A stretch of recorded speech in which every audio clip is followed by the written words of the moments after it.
Bien le bonjour, j'espère que tu vas bien, toi qui viens de cliquer sur cette vidéo dont tu connais d'ores et déjà le titre. Je ne te ferai donc pas tergiverser plus longtemps. Voici sans plus attendre comment mettre fin au capitalisme par la non-violence. Alors, tu l'auras compris, je pars de deux principaux postulats que sont, dans un premier temps, qu'il faut mettre un terme à ce système délétère, mortifère qui nuit à la qualité de l'air et celle de la vie des animaux sur Terre, dont l'être humain est un de ces animaux, même s'il n'ose pas trop se qualifier de la sorte. Et deuxièmement, qu'un des procédés pour y parvenir, même si ce n'est pas forcément le plus approprié au vu de l'urgence qu'il nous incombe de réaliser, on a quand même très peu de temps pour agir, tout dépendant de ce que l'on souhaite préserver. Il n'est jamais trop tard en soi, mais qu'un de ces moyens pour y parvenir à la mise à terme du capitalisme sauvage, c'est la non-violence. Non-violence ainsi que capitalisme qu'il me faudra définir. Et puis, ce que je vous dirais également en préambule, bien sûr, c'est que je ne suis qu'un individu lambda qui ne cherche en aucun cas à imposer sa pensée, mais ceci est avant tout un outil de réflexion subjectif et non objectif, dont il vous revient de décider quoi faire, mais ne voyez pas cela comme étant quelque chose de coulé dans le béton.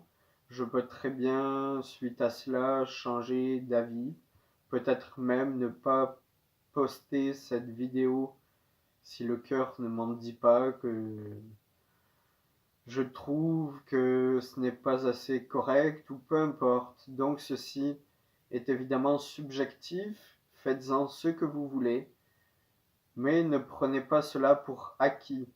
Comparez mes dires avec ceux d'autres personnes, et puis bonne révolution. Donc, capitalisme non-violence qu'il me faut bien sûr définir. Je commencerai par le capitalisme en disant que celui-ci apparaît à la toute fin du XVe siècle, les années 1400, avec les grandes découvertes, Christophe Colomb, tout ça, et puis la découverte du continent que l'on nommera par la suite continent américain, en hommage à un géographe italien, peu importe, enfin oui, il importe, mais ce n'est pas la question du jour, ce n'est pas assez important pour que je m'attarde sur la question.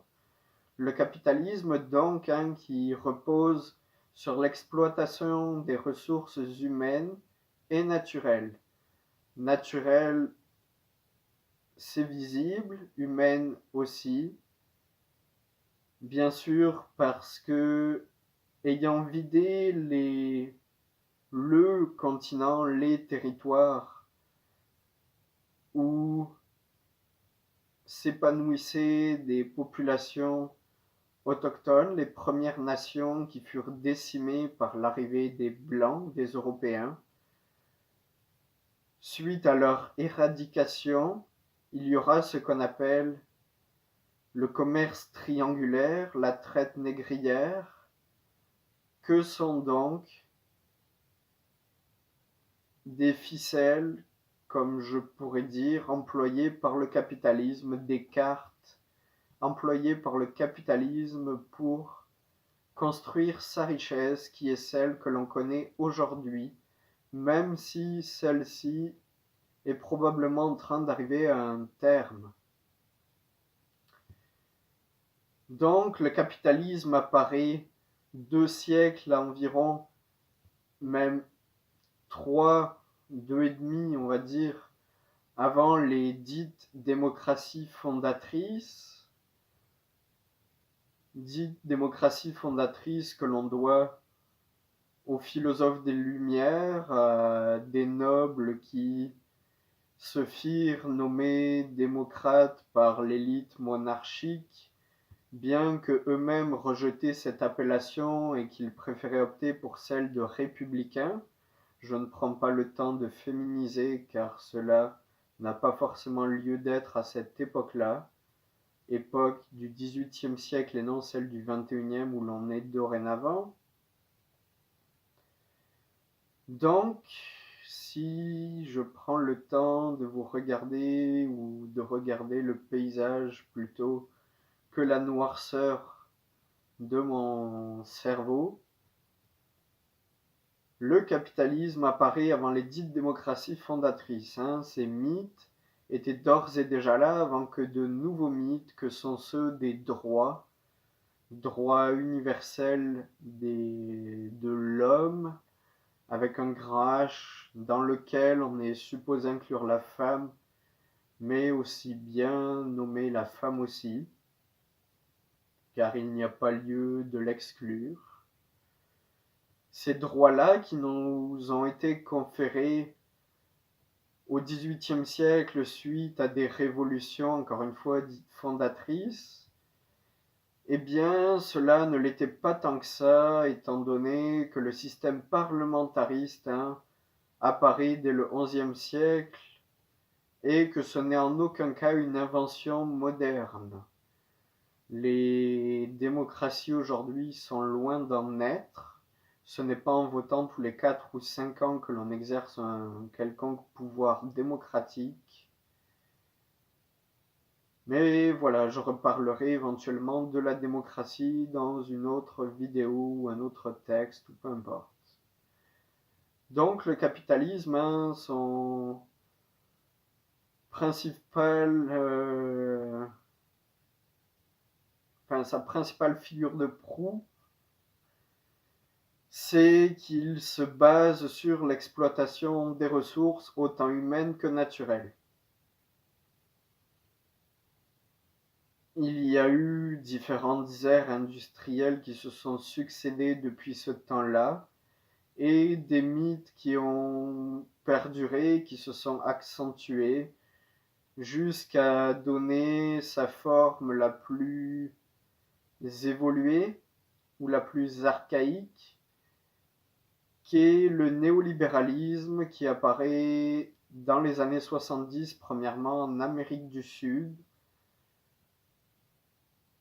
suite à des expériences avec l'école économique de Chicago. Je ne rentrerai pas dans les détails, mais cela vient à s'implanter peu à peu dans les pays dits riches, développés, et puis un système global s'instaure.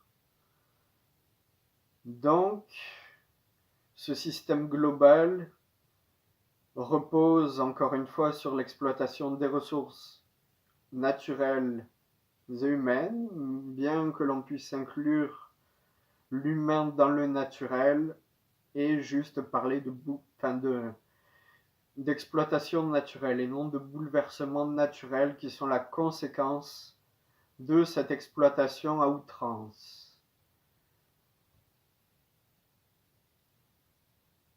Ce système n'est donc pas viable. Il va arriver à un terme sûrement prochainement, bien que certaines personnes qui se meuvent derrière des entités multinationales, États ou autres, qui participent à ces dérèglements, cette exploitation sans fin, bien qu'elle arrive à une fin, comme je suis en train de le dire. Tout ceci n'est pas viable. Il faut donc y mettre un terme. Un de ces moyens, je le disais plus tôt, ce serait la non-violence, le moyen le plus souhaitable d'y arriver, étant donné que la vie est déjà menacée, qu'il s'agit aujourd'hui de la faire s'épanouir, plutôt que de continuer à la faire souffrir. Alors, je vais rentrer davantage dans le vif du sujet. Répondre donc de manière subjective à cette question que j'ai moi-même posée, que peut-être, et même avec un degré de certitude proche de 100%, que d'autres se demandent aussi. Comment alors mettre un terme au capitalisme par la non-violence? Alors, je ne vous apprends rien, vous avez sûrement déjà entendu l'adage diviser pour mieux régner. Évidemment, c'est l'élite qui nous divise pour mieux régner, le 1% ou même 0,1% qui nous divise, nous, personnes de la majorité, pour mieux régner. Comme le disait Martin Luther King, c'est le socialisme pour les riches et c'est le capitalisme sauvage pour les pauvres. Ce qu'il voulait dire par là, c'est qu'il y a une certaine cohésion parmi cette élite oligarque, plutocrate, qui nous règne, alors qu'elle n'en soit aucune légitimité à le faire, malgré le fait qu'elle obtienne assez de votes dans ce système pour être à notre tête quand élection il y a. Donc, une des particularités de ce système également, c'est que l'élite oligarque plutocrate qui règne donc par ses capitaux financiers traverse les frontières qui nous régissent. Frontières qui n'ont pas non plus lieu d'être, ils en sont la démonstration. Je ne prends une fois de plus pas le temps de féminiser car ce sont majoritairement des hommes. Donc, cette élite nous divise afin de mieux régner. Une des solutions, comme le disait Pierre Kropotkin, c'est l'entraide, c'est de nous entraider, de faire preuve de solidarité entre nous, qui aujourd'hui sommes dans une période de cristallisation des opinions. C'était le titre d'un livre d'Edouard Bernays, dans lequel je n'explorerai pas la moindre information. Mais voilà, donc une des solutions éventuelles, c'est de renforcer cette cohésion entre nous, de faire preuve de solidarité, comme je le disais,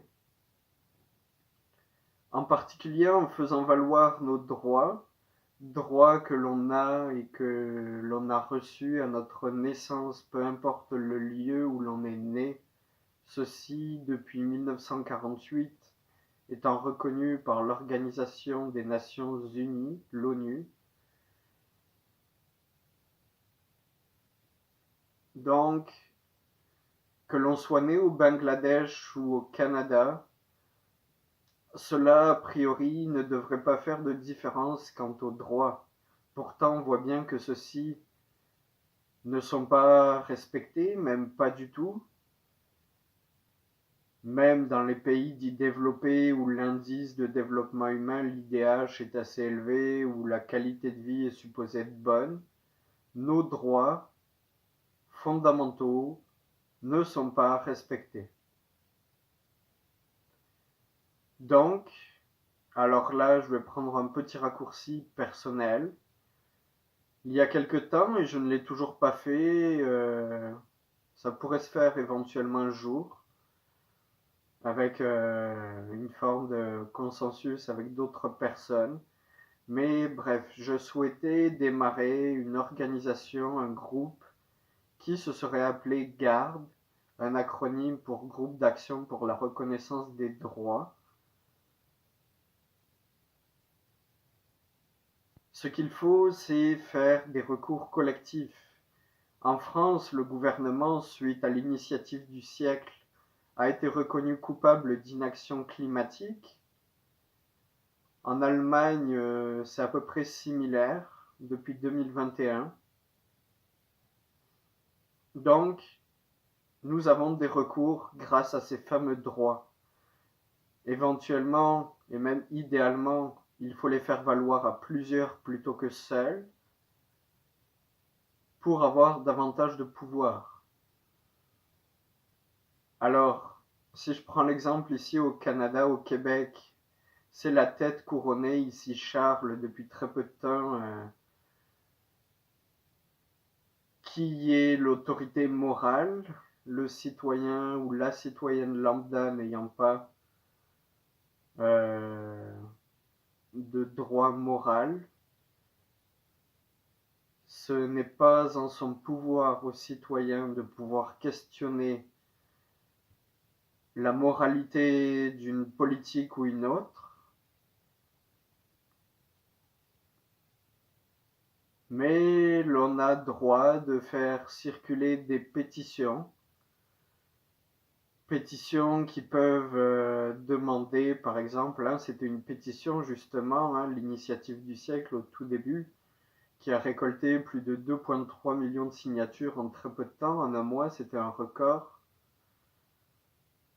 Donc, suite à cette pétition, ça a donné lieu à une rencontre avec Cyril Dion et puis d'autres personnalités, une rencontre avec Emmanuel Macron, et puis ça a donné lieu à des mouvements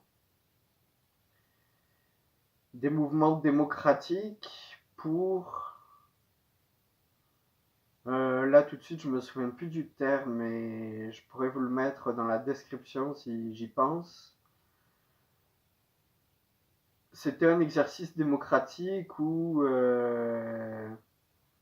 des individus ont été tirés au sort pour faire des propositions au niveau du climat, des propositions politiques donc à faire au président Macron qui a été réélu, comme vous le savez, même s'il n'est pas beaucoup apprécié, mais ce n'est pas le sujet. Donc, première solution éventuelle que je vois, faire valoir nos droits de manière collective.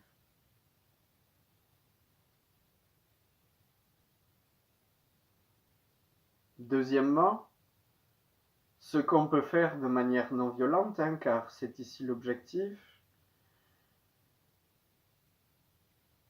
c'est de changer notre mode de vie. Je pense personnellement que la majorité, une grande majorité des individus se rendent compte et savent qu'il y a des bouleversements au niveau naturel, autant encore une fois au niveau humain que naturel, les habitats à proprement parler qui sont détruits, je le répète, par ces machines de destruction massive de la vie. Une autre des solutions que j'envisage, que j'essaye personnellement de développer avec une communauté ici, sans être sectaire ou quoi que ce soit, c'est pas la question, mais c'est de prôner différents modes de vie. Le problème avec ce que je disais, comme quoi la majorité aujourd'hui des gens sont conscients et connaissent, ont entendu parler des changements climatiques, qui est un terme qui peut porter à confusion.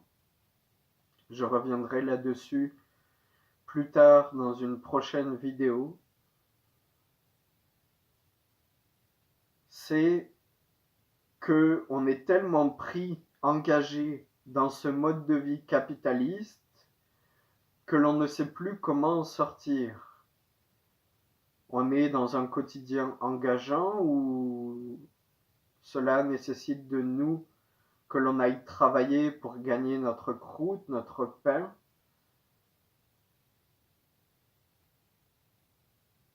Et qu'en dehors de cela, on n'a plus le temps pour des activités militantes ou plus intellectuelles ou peu importe. Évidemment, ce n'est pas le cas de tout le monde. Il y a bien sûr des personnes qui sont nées avec une cuillère en argent dans la bouche, comme on dit. Et puis d'autres personnes qui souhaitent se dissocier de ce système en prônant d'autres formes de vie, d'autres formes de mode de vie.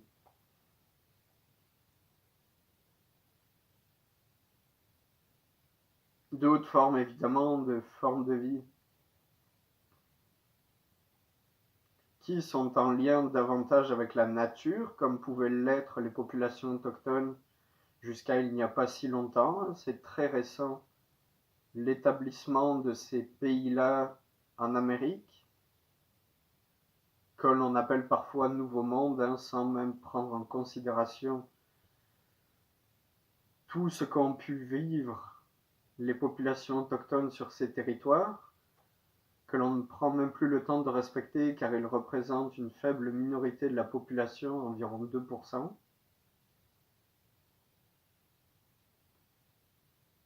Donc, solidarité en faisant valoir nos droits, puis mettre en place des alternatives, même si ce n'est pas toujours facile, qu'on a toujours besoin de travailler souvent pour subvenir à nos besoins primaires, dont on ne peut réellement se dissocier.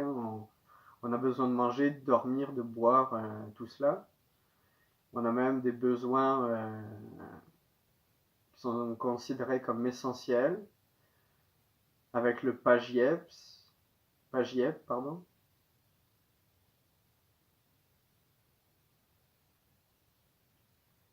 Le PIDESC, pardon, pas le PAGIEP, désolé. Le pacte international pour les droits économiques et culturels. Le PAGIEP, il y a encore autre chose. Mais... Bref. Donc, deux solutions que je vois là à brûle-pourpoint. Et puis, également, une autre façon, c'est de dénoncer. Alors évidemment, en faisant valoir nos droits de manière collective, c'est une manière de dénoncer ce système, mais c'est d'en parler à nos voisins, à nos proches, aux individus qu'on est amené à croiser. C'est de dénoncer ce système en apportant évidemment des solutions qui sont encore une fois subjectives, mais critiquer pour critiquer, cela n'a pas forcément beaucoup... Enfin, cela ne dégage pas nécessairement beaucoup d'énergie positive, mais plutôt des énergies négatives. Le but est d'élever les énergies entre nous, d'élever nos énergies de manière collective, sans avoir recours à des procédés artificiels comme la consommation immédiate d'objets, qui procurent une sensation de plaisir, qui sécrète en nous de la dopamine et puis qui nous rendent d'une certaine façon accros.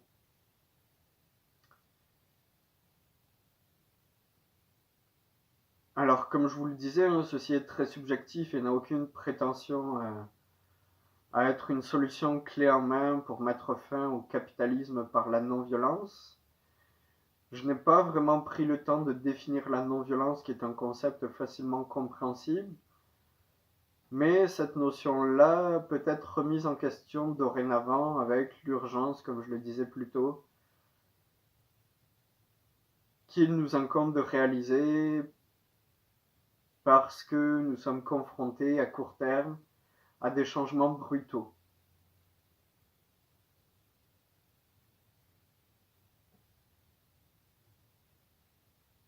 Un des moyens, c'est de, bon, comme je le disais, prôner des alternatives, et puis chaque alternative va être propre à chacune et chacun, mais c'est peut-être de s'éloigner petit à petit des objets artificiels comme l'argent, puis revenir à des choses plus terre à terre, comme le fait de planter ses fruits et légumes dans une serre ou autre, libre à chacun. de faire des grèves, de manifester, faire des blocages.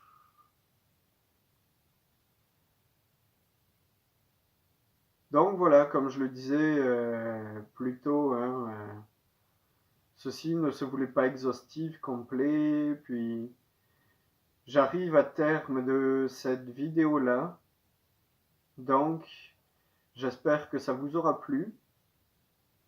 J'en ai pas dit beaucoup, mais voilà, donc au plaisir